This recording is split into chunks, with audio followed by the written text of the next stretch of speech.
Hello students, good morning. देखो, आज इस चैप्टर के फाइनल टॉपिक हैं। छोटे छोटे टॉपिक हैं, 2-3 टॉपिक हैं, वो अपन पढ़ते हैं और चैप्टर को आज ख़त्म कर लेंगे। एक तो इम्बिबिशन बचा था इसमें, एक प्लाज्मोलाइसिस बचा था और एक गटेशन बचा था। ये 3 टॉपिक हैं इसके। तो सबसे पहले अपन शुरू करते हैं प्लाज्मोलाइसिस।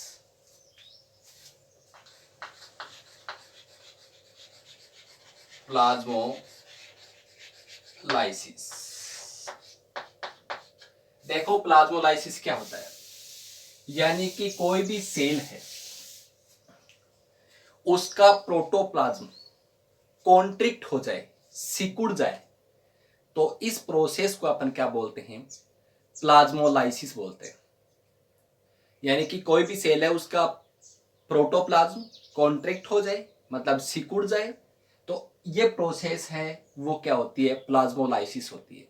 प्लाज्मोलाइसिस एक प्लांट है रोहियो डिस्कलर, उसकी लीफ की लोअर एपिडर्मिस पर इजीली देखा जा सकता है। कौन सा प्लांट? रोहियो डिस्कलर। इस प्लांट की लीफ की लोअर एपिडर्मिस पर इजीली देखा जा सकता है। देखो, अब प्लाज्मोलाइसिस कब होगा? उसका प्रोटोप्लाज्म कॉन्ट्रैक्ट कब हो? जब उससे वाटर बाहर निकल जाए। मैं एक सेल बना रहा हूं, यहां पर प्लांट सेल है।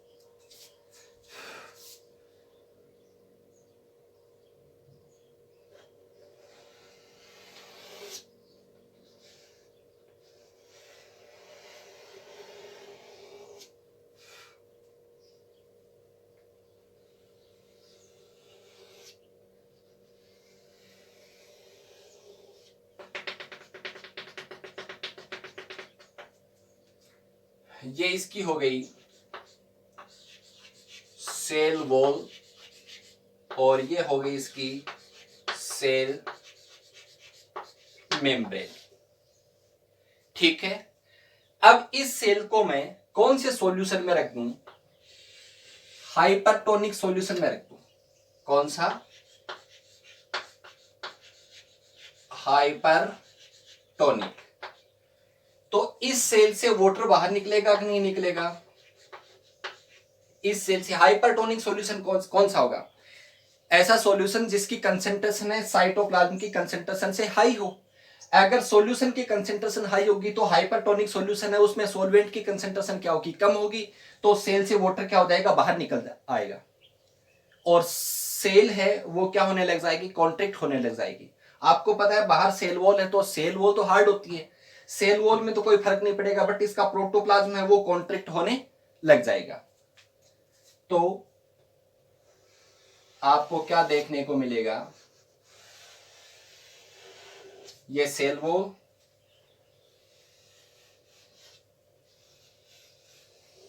ये इसकी सेल मेम्ब्रेन।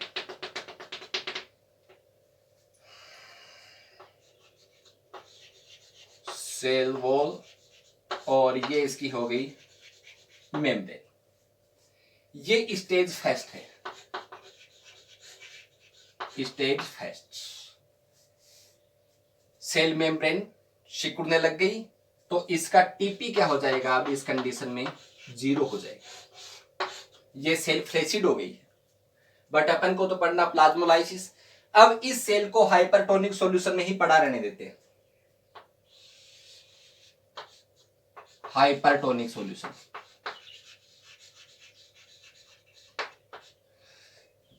फिर से इस सेल से वाटर क्या आ जाएगा? बाहर निकलता रहेगा। तो इसका प्रोटोप्लाज्म मतलब cytoplasm plus cell membrane, protoplasm और ज्यादा सिकुड़ जाएगा और सेल के कोने में इकट्ठा हो जाएगा। यही क्या होता है? प्लाज्मोलाइसिस होता है।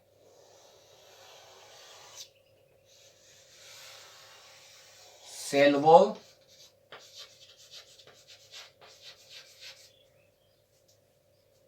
ये इसका प्रोटोप्लाज्म,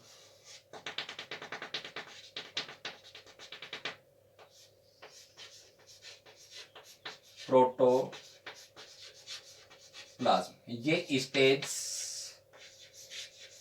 सेकेंड। सेल कैसी होगी? प्लाज्मोलाइज्ड सेल हो गई।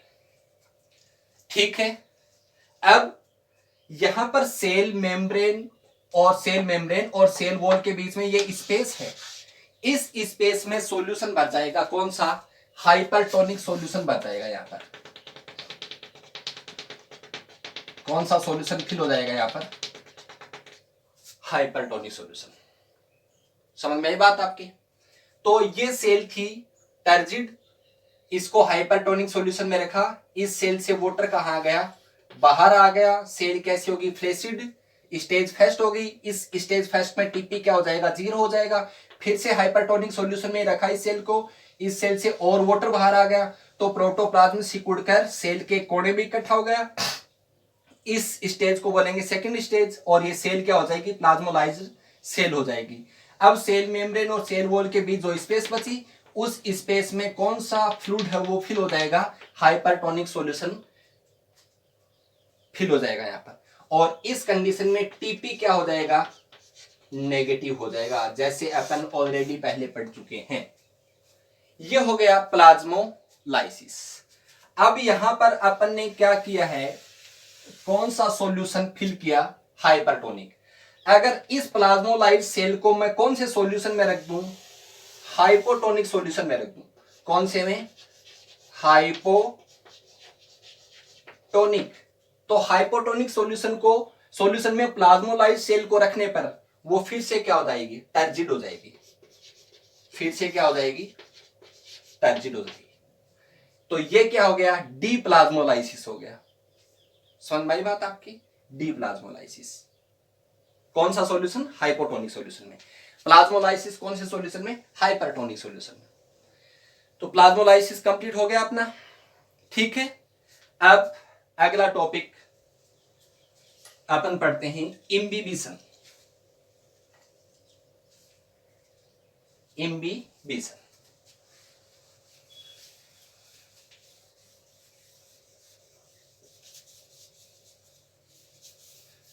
इम्बिबिशन क्या होता है? आपके पास कॉमन एग्जांपल है, जब बारिश के दिन होते हैं तो घर के जो लकड़ी के दरवाजे और खिड़कियां होती हैं वो क्या हो जाती हैं? फूल जाती हैं।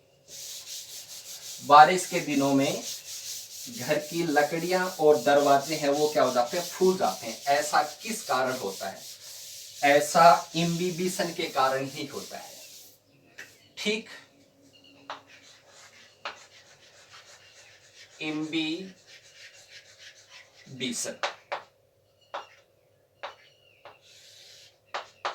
देखो इम्बिबिशन क्या है? कोई ऐसा मटेरियल जो ऑर्गेनिक मटेरियल का बना हुआ हो, ऐसा कंपाउंड जो ऑर्गेनिक मटेरियल का बना हो, ऐसा मटेरियल जो ऑर्गेनिक कंपाउंड्स का बना हो, तो वो ऑर्गेनिक कंपाउंड है वाटर मॉलिक्यूल को एब्जॉर्ब कर लेता है। वाटर मॉलिक्यूल को एब्जॉर्ब कर लेगा और एब्जॉर्ब करके क्या हो जाएगा? फूल जाएगा। इस प्रोसेस को ही क्या बोलते हैं? अपन इम्बिबिशन बोलते हैं। सपोज करें कि आपके पास कोई ये एक कंपाउंड है और इस कंपाउंड ने किसको एब्जॉर्ब कर लिया? वाटर को एब्जॉर्ब कर लिया, और ये क्या हो गया? फूल गया। ये प्रोसेस ही क्या होती है? इम्बिबिशन होती है। ध्यान रखना, इम्बिबिशन के लिए जरूरी है कि ये कंपाउंड है जिन मटेरियल का बना हुआ है वो मटेरियल क्या होने चाहिए? हाइड्रोफिलिक होने चाहिए। अगर इस कंपाउंड के मटेरियल है वो हाइड्रोफोबिक हो तो इम्बिबिशन नहीं होगा। इम्बिबिशन के लिए जरूरी है कि जिसमें इम्बिबिशन हो रहा है उसमें हाइड्रोफिलिक मटेरियल, हाइड्रोफिलिक कंपाउंड होने जरूरी है। जैसे अगार अगार,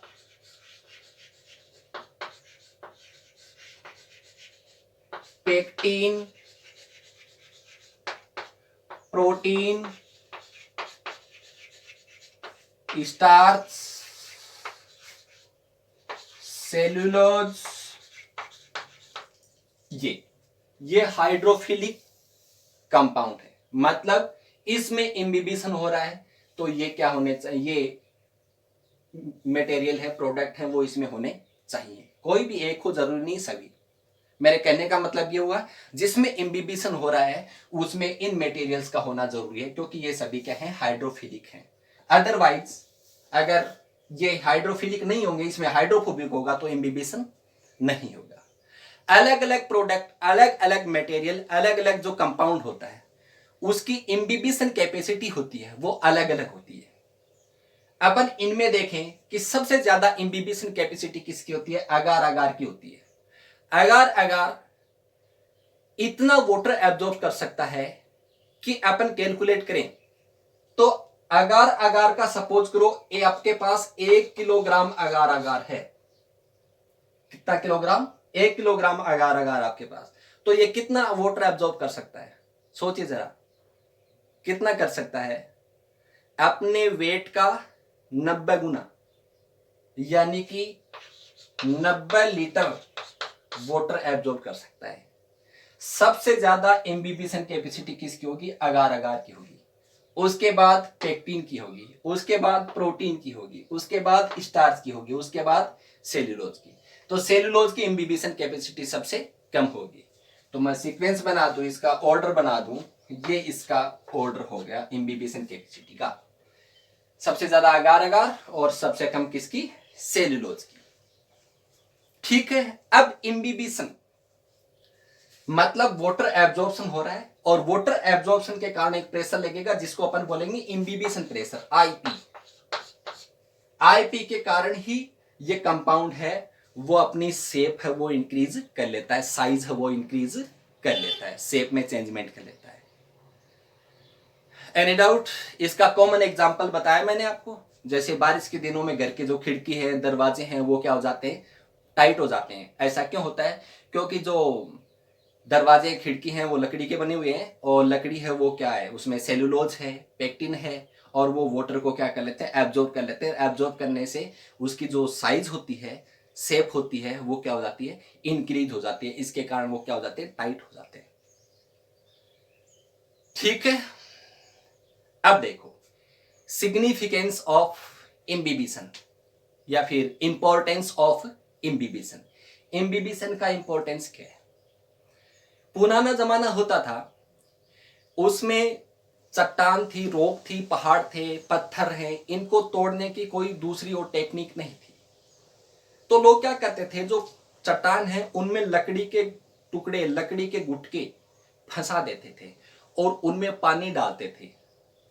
पानी डालने से लकड़ी का गुटका क्या होता था, फूलता था, जिससे दरार क्या हो जाती थी, बड़ी हो जाती थी, क्योंकि प्रेशर लगेगा, प्रेशर होने से दरार क्या होगी, चौड़ी हो जाएगी।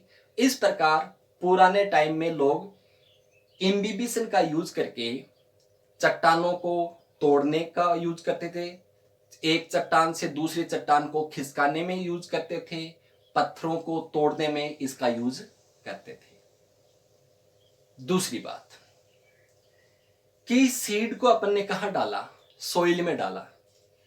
एक दिन दो दिन के बाद सीड कोट है वो क्या हो जाता है, फट जाता है, और सीड जर्मिनेट होकर कहां निकल आता है, सोइल सरफेस से बाहर निकल आता है, ग्राउंड सरफेस से बाहर निकल आता है।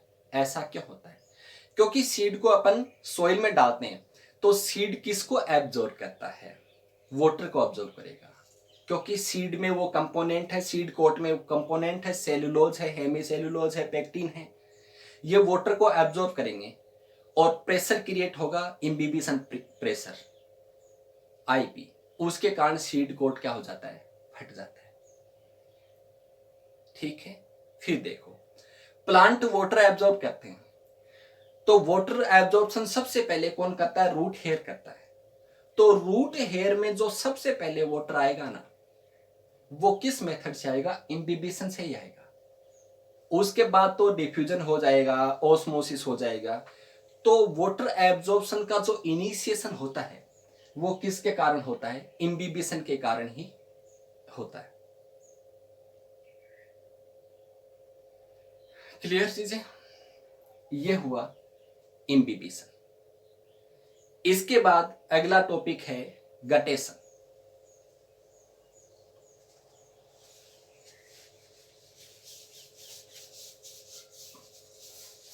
गटेशन।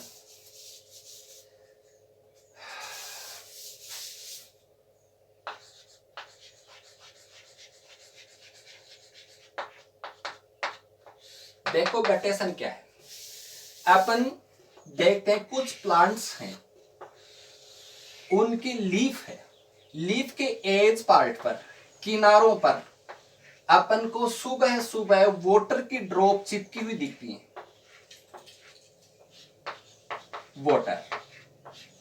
वाटर की ड्रॉप चिपकी हुई दिखती है, जैसे ग्रास में, जैसे गार्डन नेस्ट्रियम दूब घास, जैसे पटेटो, जैसे टमेटो, जैसे बालसम प्लांट, इनकी लीफ हैं, उनके एज पार्ट पर वाटर की ड्रॉप चिपकी हुई दिखती हैं। ये प्रोसेस क्या होती है? गटेशन होती है। गटेशन के लिए इन प्लांट की लीफ पर, लीफ की एज पार्ट पर, न कि लीफ की बीच की सरफेस पर, लीफ के एज पार्ट पर स्पेसिफिक स्टोमेटा होते हैं। स्पेसिफिक स्टोमेटा होते हैं। इन स्टोमेटा को वाटर स्टोमेटा या हाइडेथोड कहा जाता है। वाटर स्टोमेटा या फिर क्या बोलते हैं इनको अपन, हाइडेथोड बोलते हैं। इन हाइडेथोड के थ्रू ही ये वाटर है ड्रॉप के रूप में बाहर निकलता है।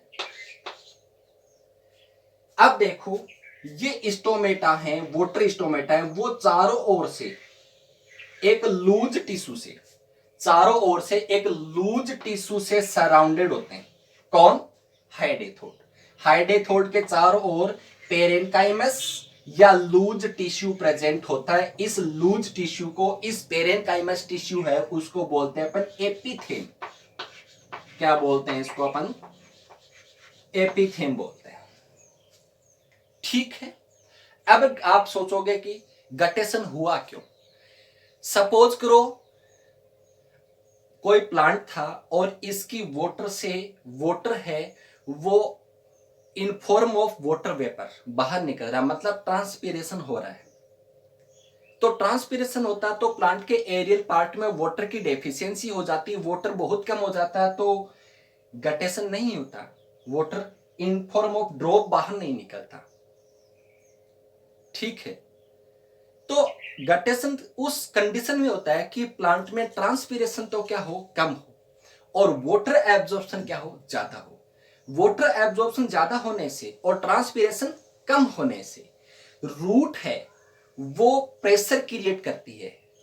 उस प्रेशर के कारण ही ये वाटर ड्रॉप है वो बाहर निकल जाती है और गटेशन होता है। अपन समझ में आ गई बात? अपन ने ट्रांसपीरेशन पढ़ा था, तो ट्रांसपीरेशन में वाटर बाहर निकल रहा है और गटेशन में भी वाटर बाहर निकल रहा है। फिर दोनों में डिफरेंस क्या हुआ? दोनों में मेन डिफरेंस ये है कि ट्रांसपीरेशन में ओनली वाटर बाहर निकलता है और गटेशन में वाटर के साथ सोल्ट भी बाहर निकलते हैं, साथ में सोल्ट भी बाहर निकलते हैं गटेशन में। ध्यान रखना है चीज। क्लियर? ये हो गया गटेशन। चलो एक छोटी चीज और है, वो और बता दूं मैं। एक है ब्लीडिंग, ब्लीडिंग या एक्जुडेशन। ब्लीडिंग या एक्जुडेशन, अपन ने कहीं भी कभी देखा है कि प्लांट का कोई पार्ट इंजर्ड हो गया या अपन ने प्लांट के किसी पार्ट पर कट लगा दिया तो वहां से क्या निकलता है? लेटेक्स बाहर निकलता है। जैसे केलोट्रोपिस नॉर्मली अपन देखते हैं, प्लांट आक होता है केलोट्रोपिस, उस केलोट्रोपिस की लीफ को तोड़ दें या स्टेम को तोड़ दें तो वहां से लेटेक्स बाहर निकलने लग जाता है ना, व्हाइट कलर का। तो वही क्या होती है? ब्लीडिंग होती है। क्या होती है वो? ब्लीडिंग या एक्जुडेशन होता है। समझ में आई बात?